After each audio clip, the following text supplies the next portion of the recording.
Sa number 10,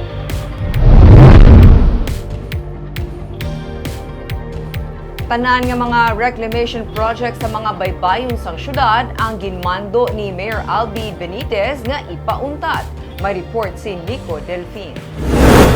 Hindi madulang kabalaka sa negosyante nga si Mila Baleta nga sa masunod nga binulan mahimo mademolish ang porsyon sang iya kapihan sa kilid sang Pika-Pika sa Banago Port sa Bacolod. Malapit na lang matapos ang reclamation project sang Philippine Port Authority sa Banago Port kag halos malabot na ang iya kapihan sa ginatambak nga duta. Wala kami mahimot. Ilan niya mo? Wala kami mahimot niya. Pero kaina, ginmando ni Mayor Albi Benitez ang moratorium sa tanan nga mga reclamation project sa kilid sang baybay nga nasakpan sang syudad. Inisamtang wala pa sang reclamation project master plan nga iya ginalauman.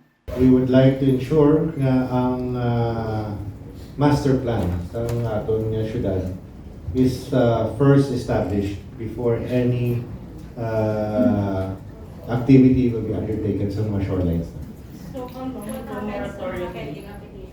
We will have a master plan within 3 to 4 months. Nalipay naman ang mga kasubong ni Baleta nga bisan paano nabuhin-buhina ng iya pagkabalaka sa posible epekto sa mga ginaplano nga reclamation project ilabi na sa bahin sa barangay Banago. Wala problema na yan. Mas mailig yan. Do matawayan ka lang. Maligid nga mo. Stress. Bogay. Natukiban sang konseho nga wala sila sang na-issue nga resolution of no objection o kunrono sa kapindua ka hektarya nga reclamation project sang PPA.